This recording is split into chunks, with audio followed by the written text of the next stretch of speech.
Okay. So, thanks, Chuck.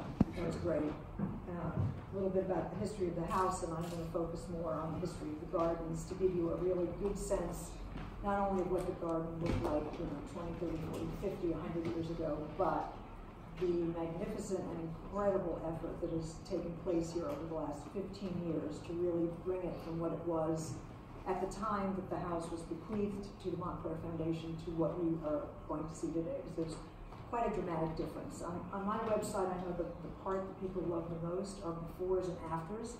They love to see sort of disaster and rescue. So that's kind of the whole theme here. This is a very early shot. I'm actually not even sure exactly how old this is, but you can clearly see that the landscaping was an extremely rugged moment. There are hints of some of the cedars, the more formal plantings that were introduced up by the house, but for the most part here, what you're looking at is a garden before it was a garden. The nearly 6-acre property was designed and cultivated, as Chuck explained, by 3 generations of the Van Vleck family, beginning in the early 20th century and continuing for over 100 years. So here we do see the main building and this very early stage of development. I love some of the family photos that I had the privilege of getting to see via Chuck and other members. This is Joseph Van Vleck on the left and his sons Howard and Joe on the right.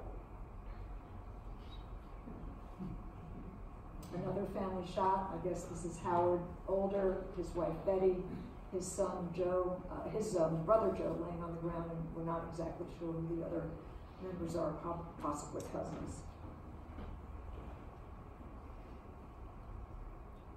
Chuck showed you this slide already. This is the house as Joseph Jr.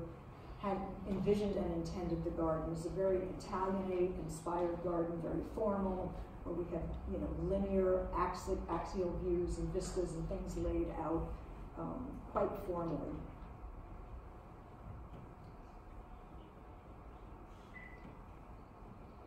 This is actually Howard himself gardening, and you'll notice, very similar to the other slide that Chuck showed, he's in full suit and tie and smoking a cigarette, probably, I don't know.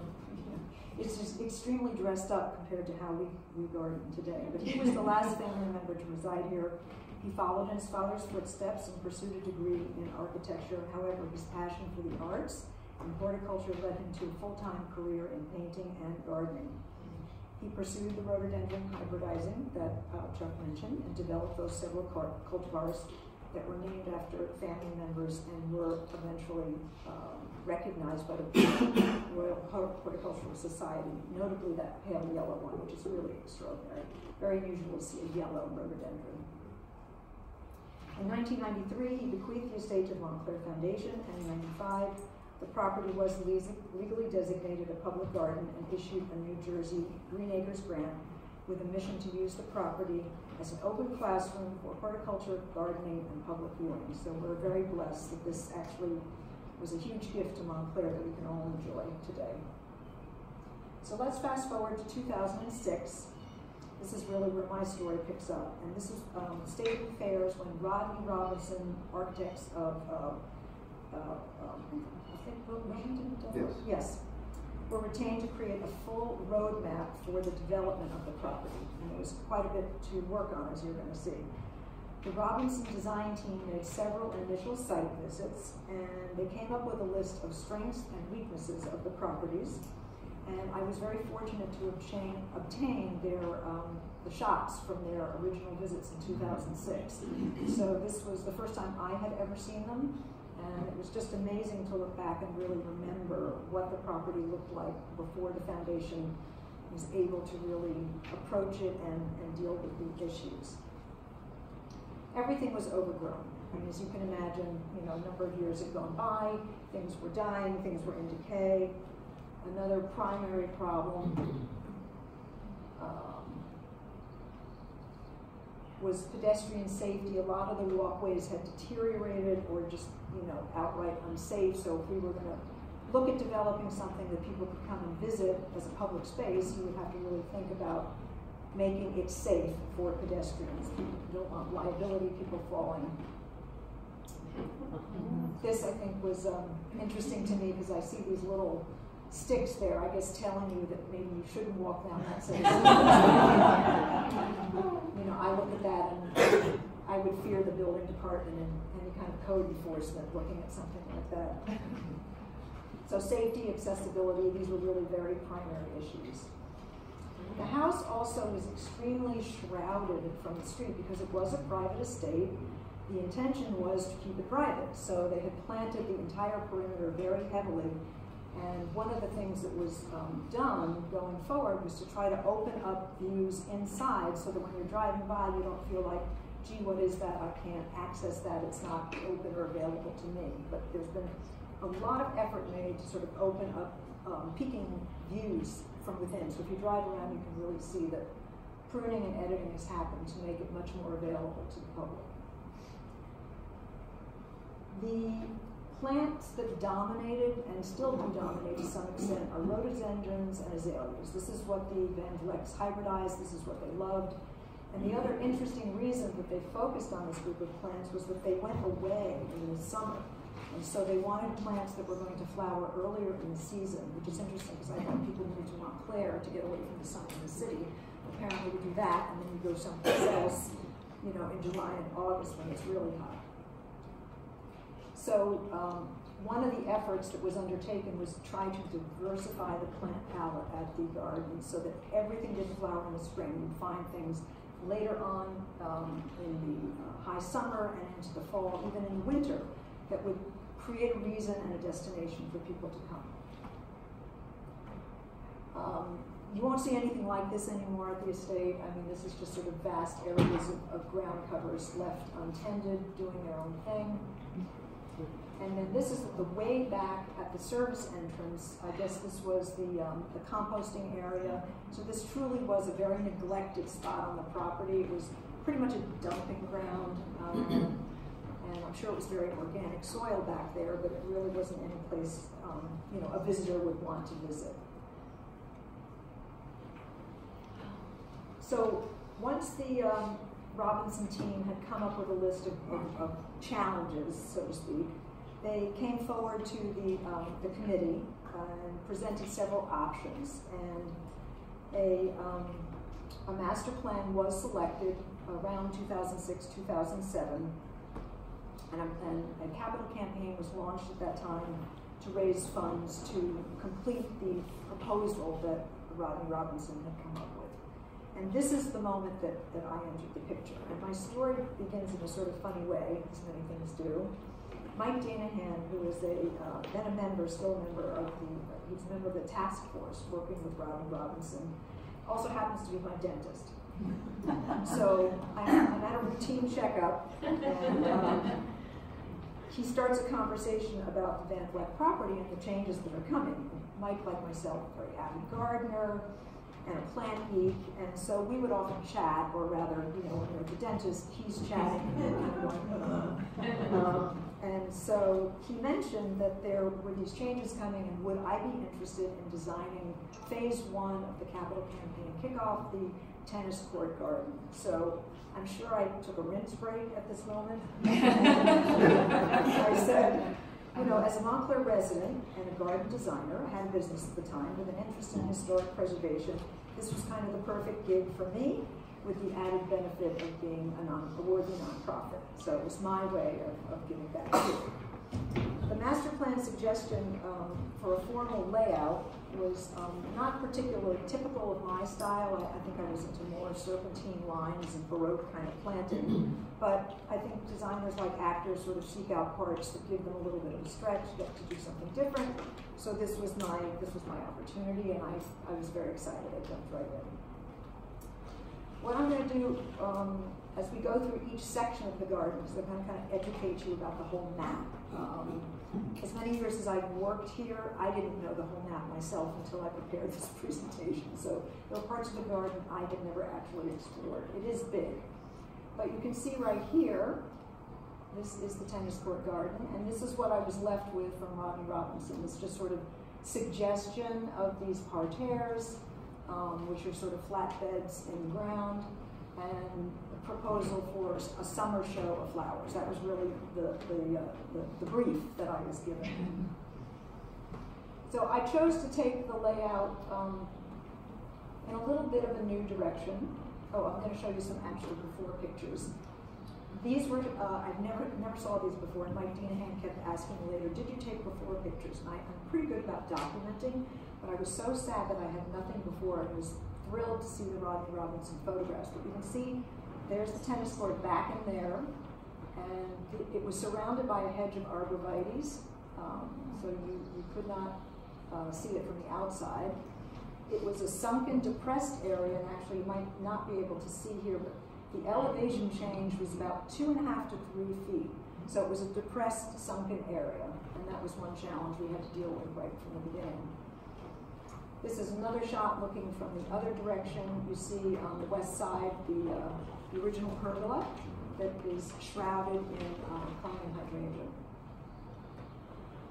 So the Rodney Robinson people had suggested initially that what we do is build a retaining wall all around, but when we compared the expense of doing that to just bringing in fill and elevating the entire bed, it was just more cost effective to fill, and so we did. We brought in hundreds and hundreds of yards of topsoil and fill. Oops. That was my hand. It was back when I was doing hand drawings, which I no longer do. So my idea here was to play with the very formal sort of French or Italian concept of a formal garden.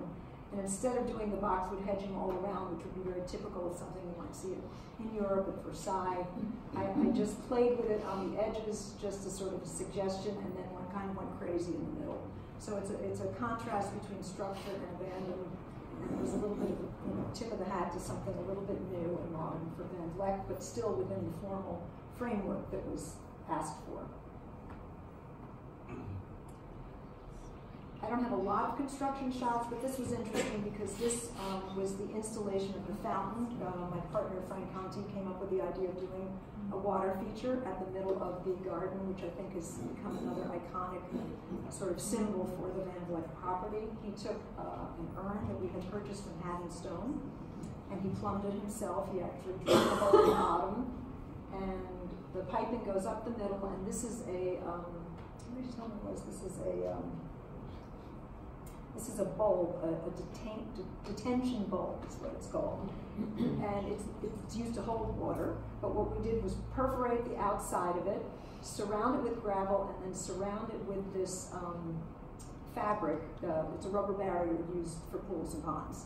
So what happens is that the water goes up with an electric pump up the middle of the pedestal, spills over the top of the fountain, drops down into the gravel, goes through the perforations, back into the bulb, and then continues to recirculate. So you have a water feature, and you have no issues with bugs or mosquitoes or children drowning or anything like that. It really does.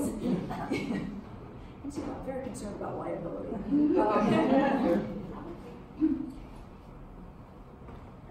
Here it is once it was ready to go and be planted.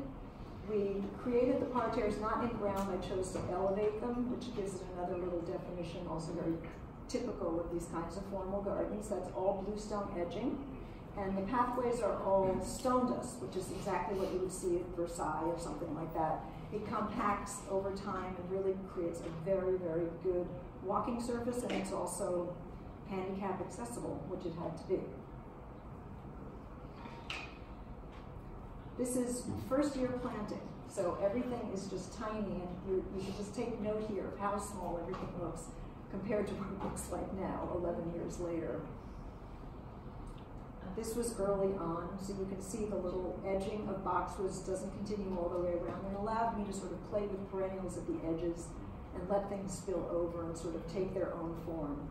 A little bit of a distance view. You're standing back the gardens closer to the caretaker's house and the garages, the visitor center, looking back at the axial view, which takes you through the fountain towards the rear bench.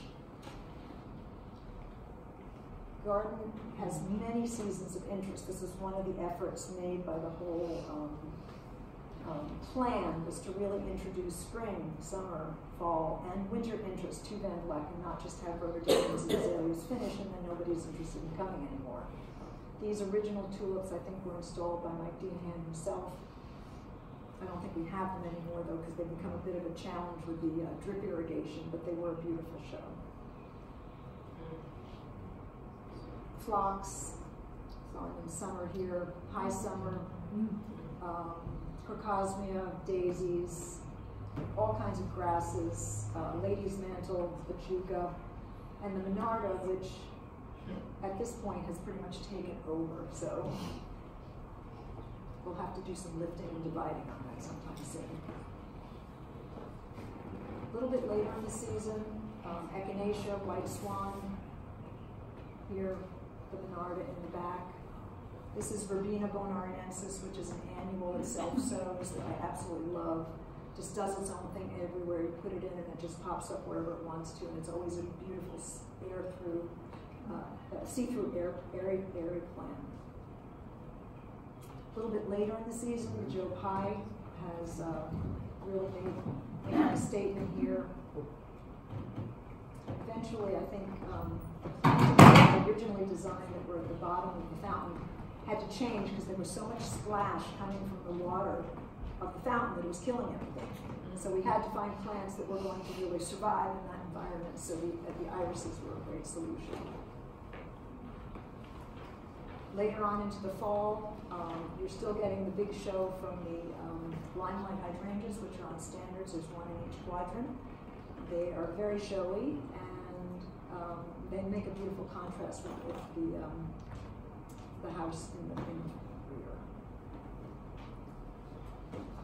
So, because of the success of the tennis court garden, I should mention that this whole process of raising money happened right at the beginning of the economic financial collapse in the United States. So it was sort of a challenging moment to be raising funds for a garden when there were a lot of other bigger problems. But by 2012, the $2 million capital campaign fund was completed. And so there were funds to keep going and keep building in the garden. I'm not going to do this in order of what happened, but just moving on to the butterfly garden. The butterfly garden is right here, next to the greenhouse, behind the caretaker's cottage and then the visitor center. This is Rodney Robinson's shop, so you can see it looks nothing then like it looks today. There was originally a little X garden planted there, and it was filled with butterfly attractants, and I understand we don't have pictures of it. There was another iteration of it.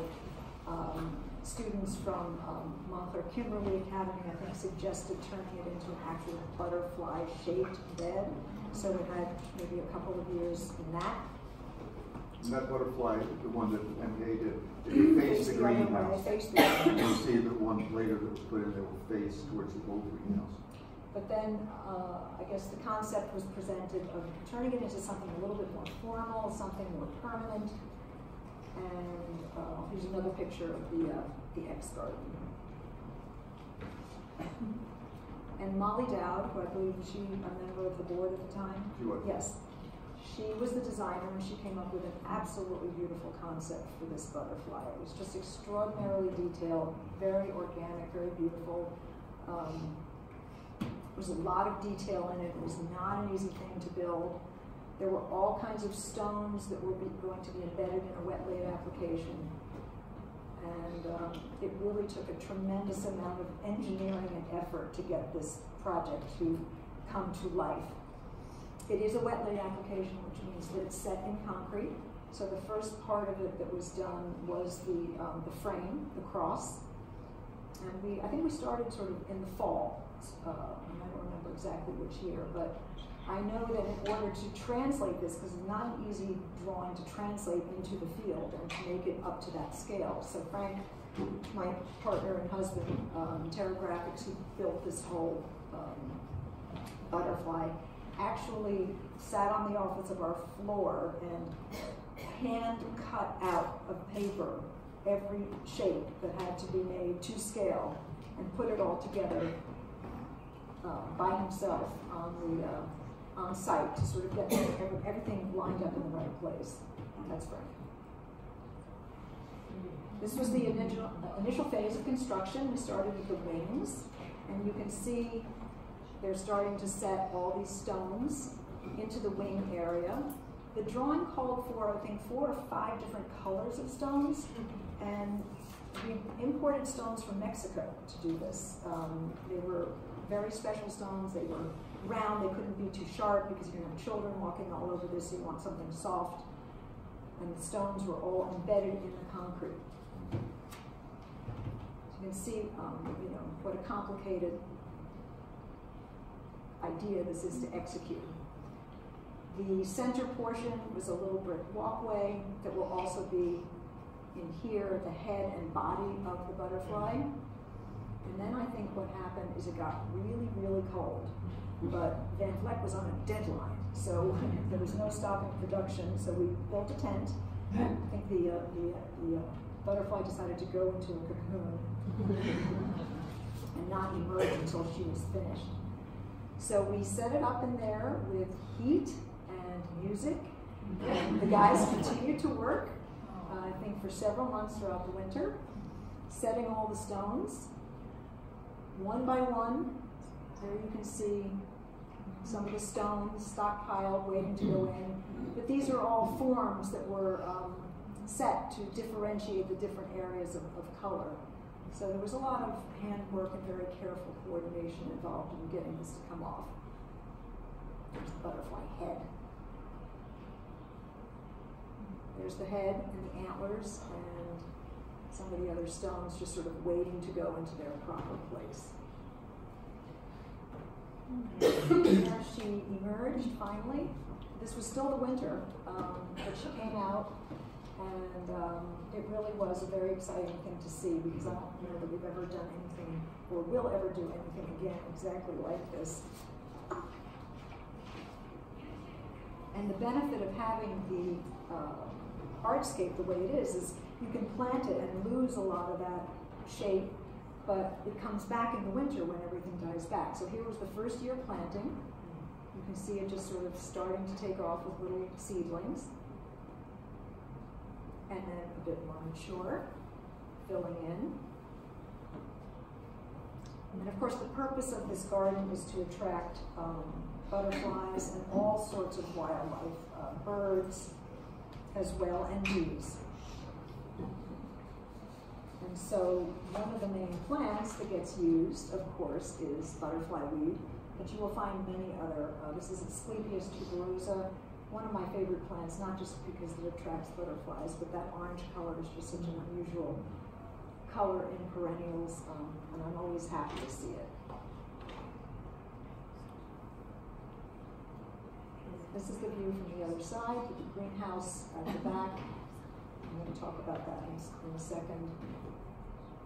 This is a fall perspective, you know, so again, getting back to that whole idea of stretching out the seasons. There's so much to be admiring, even when things are dying back. And then I think this is one of my favorite shots of the butterfly garden in the winter, showing the structure and yet showing the plants. It's still very hauntingly beautiful. So if you notice at the back, there is a greenhouse here that is not, I guess, original to the house. It was built when the garage was built in the 20s. And it was used by Howard, filled with plants, and still is used to this day.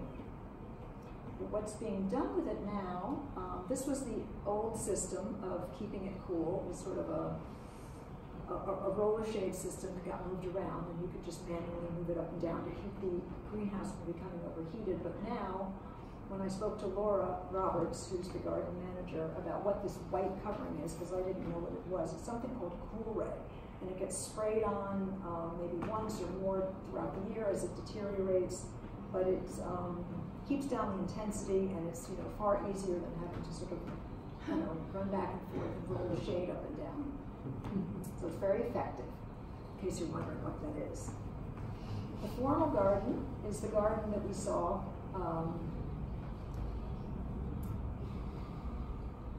west of the house.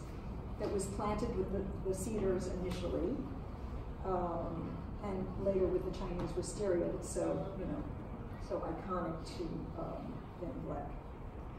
So when Howard Van Vleck moved to 21 Van Vleck and took over from his father, Joseph Jr., he did want something a little bit more wild. So that's, as Chuck explained, in 1939 when the wisteria were installed. And I thought it was interesting that he did one clockwise and one counterclockwise, so that they would wind and spread in opposite directions at the back of the house, which makes a lot of sense. He also at that time removed many of the formal cedars that his father had installed and replaced them with tall blueberries to make it less formal. Obviously he was less formal than his father had been, but he still wanted to maintain a part of that sort of formality.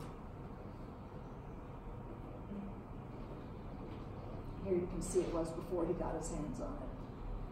This, believe it or not, is the 2006 photograph from Roger Robinson. So you can, I think, even though it's the winter and it's not a great moment to be photographing, you can see, the extent to which the wisteria is climbing through the house and the windows on the left and right. The evergreens here were in pretty bad shape at the time. The whole property, the whole area really needed renovation.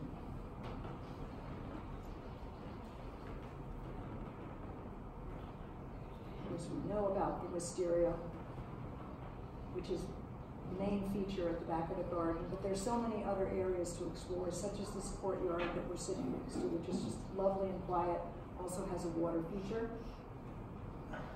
And then the view back to Lebanon cedar, I'm sorry, it's not a great picture, but that is a magnificent tree, right on an axial view from the central window.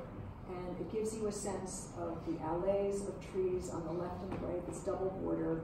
And what has been selected to replace the cedars, because they obviously didn't fare well, is a tree called Slender Silhouette. It's a sweet gum, and it has a very upright shape, and it's not evergreen, but it is probably one of the closest pencil-shaped plants that we can find. It survives our climate. It gives that sort of upright exclamation point that we're looking for in a formal alley, and will survive. They're very beautiful. So please go have a take a look at those. The alley is also populated with a lot of hostas, many other plants. One of them in particular I want to draw your attention to. This is another kind of azalea. This is a deciduous azalea. So it's different from the other cultivars that you see on the property. They tend to be taller, a little bit more gangly. They flower in the spring also, but they come in colors that you don't normally see, the reds, pinks, and whites of regular azaleas. These tend to be more like yellows, oranges, reds, very, very hot colors. It's a really terrific plant and worth noticing. Just fantastic color and height. As Chuck mentioned, the original wisteria, unfortunately, is in a state of decline. It's just what it is. It's very old. But there are new shoots coming up. It was a grafted, probably plant, and so the color of the new wisteria are a little bit paler, but it's still, in fact, Chinese wisteria. So go and admire these bits that are left. They really have a very architectural presence. They may be cut out at some point, so, in the next few years, you may not see some of the magnificent trunks that you get to see today. And one thing to mention is if you're ever thinking of planting wisteria at your house, remember that it takes a building this size to support it. So many clients say, oh, I want a wisteria, and they've got this little Walpole arbor, and 2 years later, the arbor is coming down because wisteria is basically a tree. It's a very, very aggressive plant. There are other varieties you can plant if you want something less aggressive, but you need this house to support that wisteria. So, the upper lawn and mother's garden, these are two areas of property that I really didn't know very well at all, and explored them a little bit while I was working on this. We are up here. The upper lawn is where mother's house was and was removed in the 60s. And then behind that is mother's garden, and then here's mother's pergola, which I'm embarrassed to say I don't think I ever physically saw before, 2 months ago. all these years here, and I never actually knew about that pergola. It's embarrassing. This is the Rodney Robinson shot from 2006. So it doesn't look really, you know, crazy bad, but it's just a little bit overgrown and unkempt. That's Upper Mountain Avenue on your yes. left, and Van Vleck straight ahead in that picture. Correct. And then this is today, so you can see we have a much more sort of pruned back and tailored look. There's a lot of interesting new plantings that have been introduced here, so it's a beautiful garden to stroll through and visit. This is Kalmia latifolia. Kalmias are mountain laurels. They follow azaleas and rhododendrons. Similar to azalea rhododendron, they're ericaceous, meaning they are acid soil lovers. They like a moist, evenly moist soil. And this was another plant that you'll see heavily throughout the garden here. They're flowering now, somewhat fragrant. So make a note of having to go around and try to find them now. This is the view from the drawing garden into the upper lawn, right here. And I just want to point out this. Is there a flower left on it? No. Did you say? No, it's all finished? No. This has a little bit of a pedigree history to it. It was, it's called a Princess Elizabeth rhododendron. And the story is that it was brought back from London by the Van Vlecks when they were traveling there during Elizabeth's coronation. So it's another piece of history that I have never heard. I think it's a great story.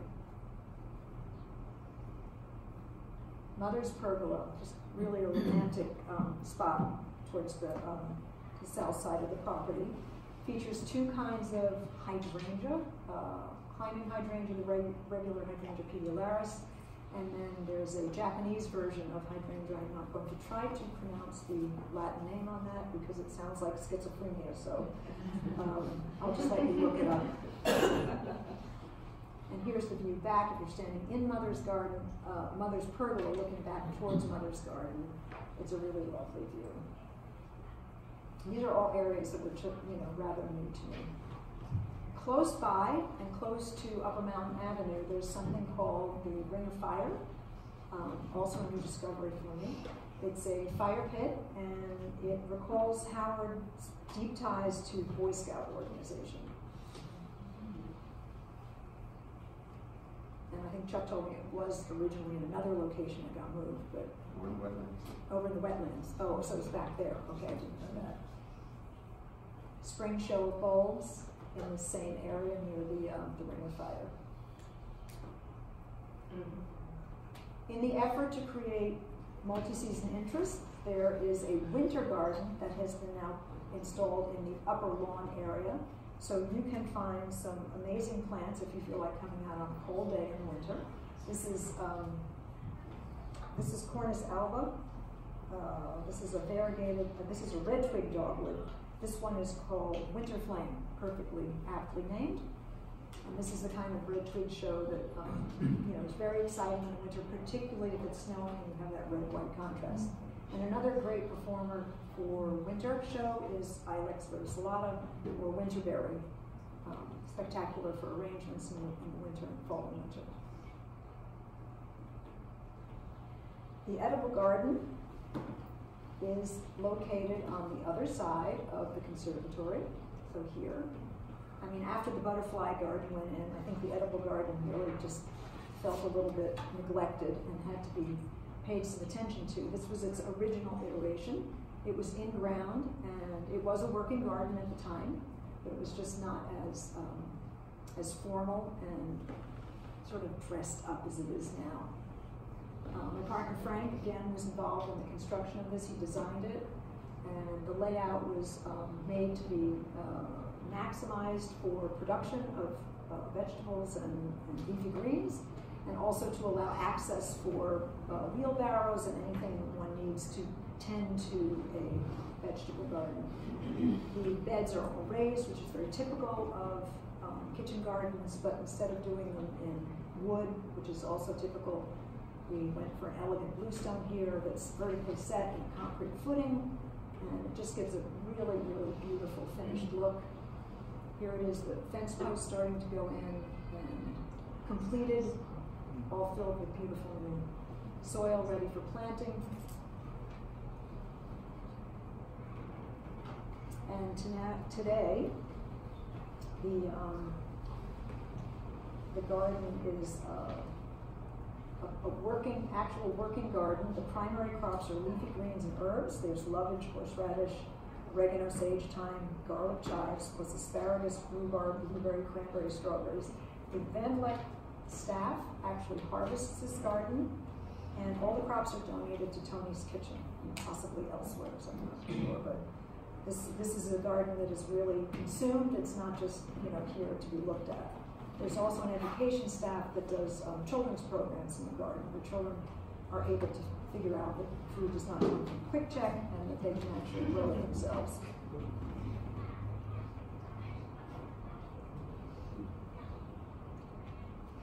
Rhododendron and azalea walks.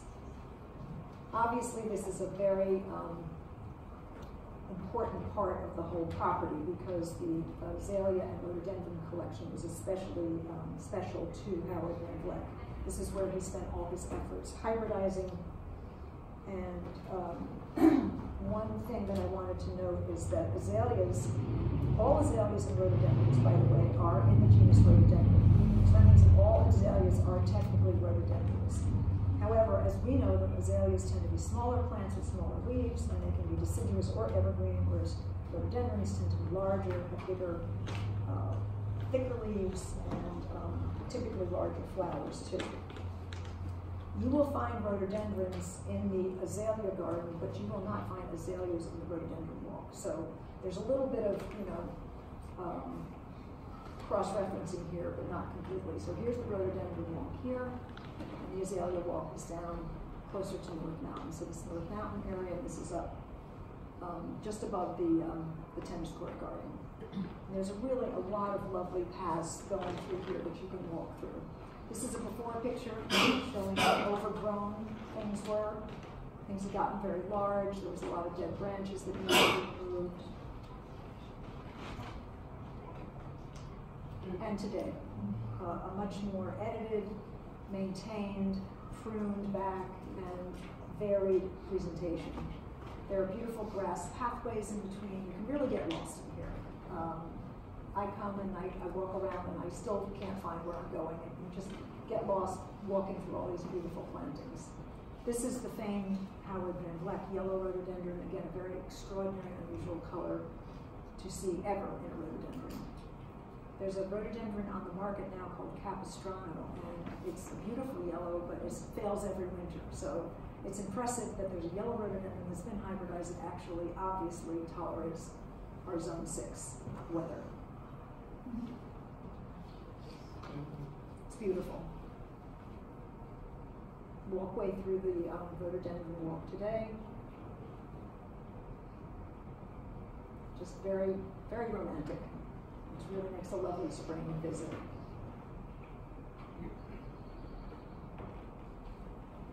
Onto the service center. The service entrance, I'm sorry.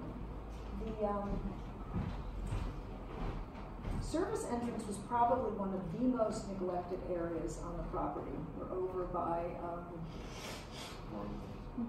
right down here. This is where we saw those pictures in the beginning of what looked like a dumping ground. But it's a very important part of the facility, obviously, for deliveries and just staff and people coming in and out. And it was really in pretty bad shape, pretty rough. As you can see on the overhead here, this is kind of, you can just tell from looking at this how underdeveloped this whole area of the property was. It had really been quite neglected. So what happened was, this is another photograph.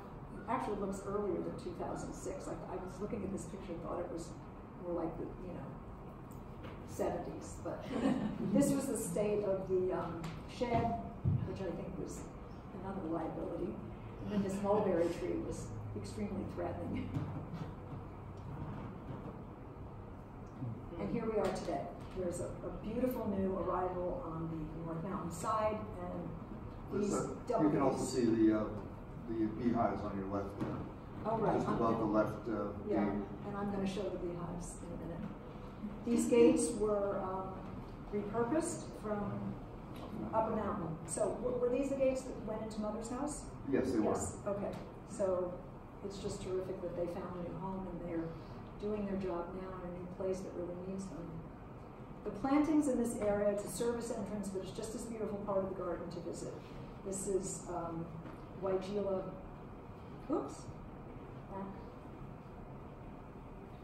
Weigela fine wine. This is Amsonia. This is a huge hedge of daylilies. A lot of interesting plants to see here. This is looking up the driveway with the Weigela on your left and your right. And then it's important to know that this is a working facility. So what we do here is recycle and make compost. So there's a very active composting area that you'll find at the back of the service entrance. It has many bins of compost in various stages of decomposition, and all of the brush and green debris and brown debris all goes into various bins, and it's all labeled and marked so you can actually go back there and study stages of decomposition. It's very interesting. The wetlands are really not a separate area. They're kind of part of the service entrance. I guess it was noticed by some of the Vleck staff that this area was extremely wet here, just naturally. So the idea was to plant plants that were going to thrive in that situation. This is what it was. This is where everything had been dumped, and this is it today. So it's really a remarkable and complete makeover. Before and after, you've got hay-scented fern, hostas, a curly willow, plants that really enjoy being in moisture-loving conditions. And I can tell you from having 65 inches of rain last year, there are plants that do not like being in moisture conditions and they die. But these plants are thriving. So obviously they've been carefully selected to coordinate with the level of moisture that's naturally in the soil. Virginia, hosta, I think this is buttonbush. And then there's another plant here that I did not know. This is cattail, which we're not seeing in a moment where you probably would recognize it when it gets those brown sort of hot dog-like tails at the end of the summer, but very showy later on in the season, so definitely worth coming back to take a look at that. The beehives, Chuck mentioned, are in the wetland area. The bees were an idea introduced by the Garden Committee. They belong to and are maintained by a company called Bee Haven, and the owner, Eric, maintains the hives, bottles the honey, and does several education programs each year. The honey belongs to the Montclair Foundation and has been used during events such as Rooted in the Garden, and as thank you gifts to people who donate for the maintenance of beehives.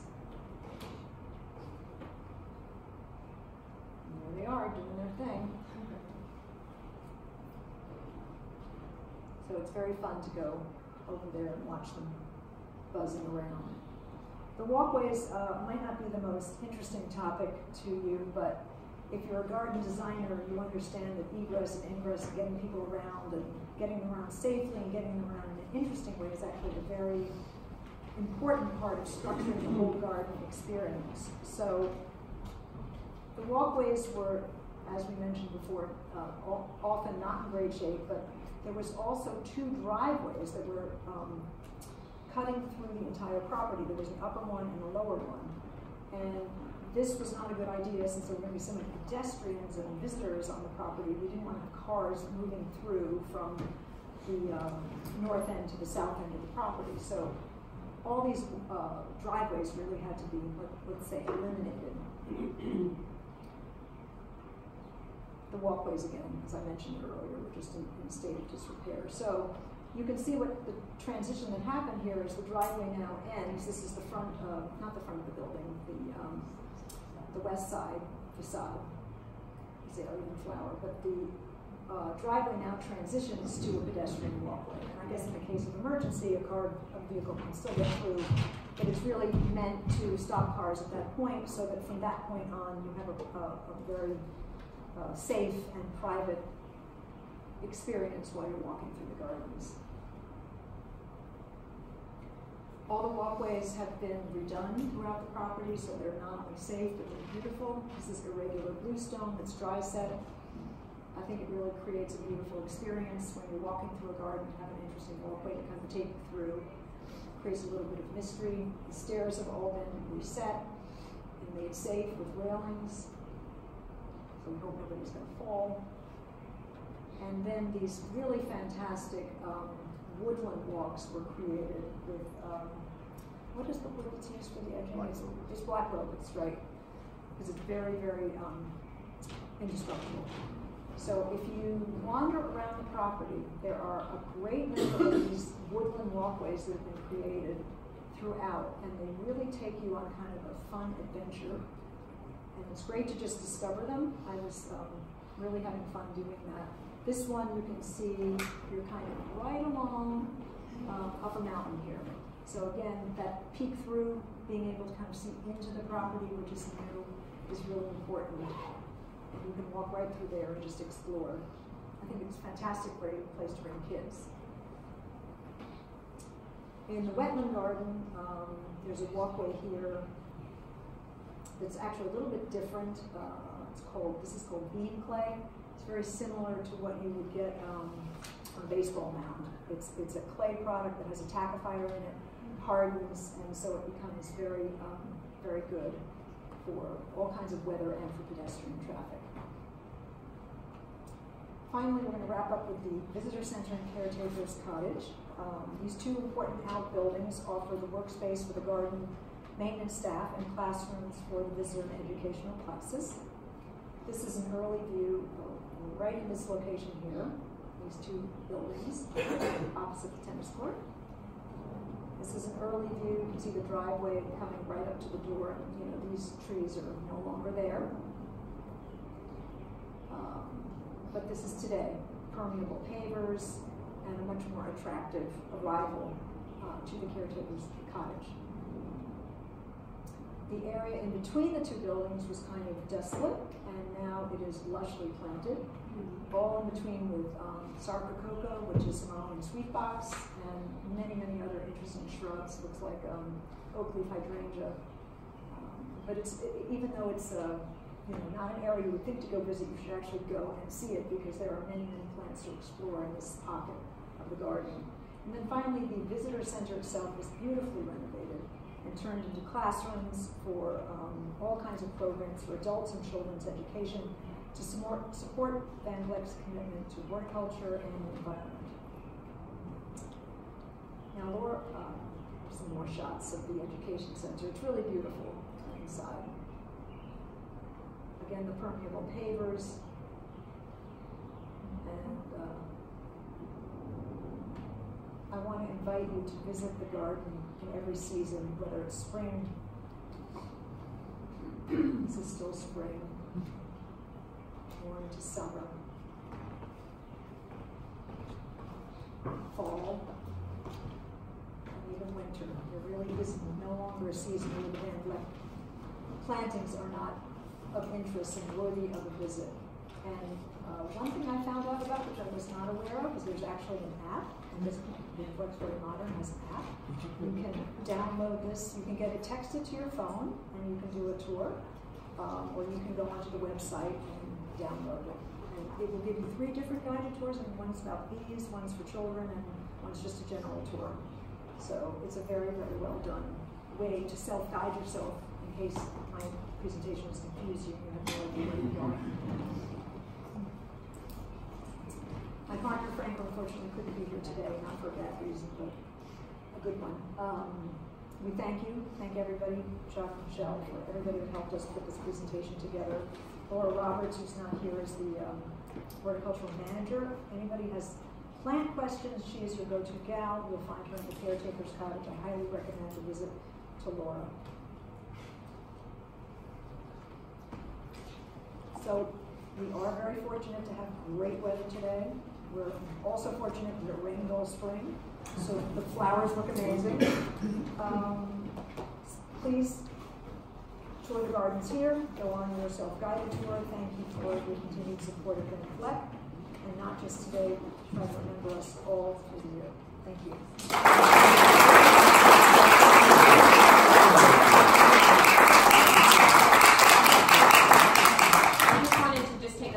minutes of your time. My name is Michelle Ruggiero. I'm fortunate enough to be a board member here at Vleck. I want to say thank you to Chuck and Lisa. They've put so much time and effort into this presentation, and it is really a gift to us that you guys did this. But now that we have all of this history captured in one presentation, so thank you guys so much. I think you saw the vastness of the property that we have here and what we've undertaken over the past 13, 14 years of kind of transforming it. It does come at a cost, so I just wanted to share with you guys, it cost us $2,750 a day to operate the house and the gardens and to maintain it. So it's so important when we have fundraisers like this that you guys come out and support us, and I wanted to say thank you. We have some volunteers here, and I wanted to say thank you to the volunteers because your hands help us because we're a very small staff, a very active board, and the more volunteers we have, the more we can do. And then I just want to encourage you, if you're not a friend and you can join as a member, please consider joining us. We do not get any funding from the state, from the municipal, or from the county, so anything that you give really goes directly back into the gardens, into the education programs. So please go out and enjoy the gardens. They're beautiful. You have a beautiful day, and thank you.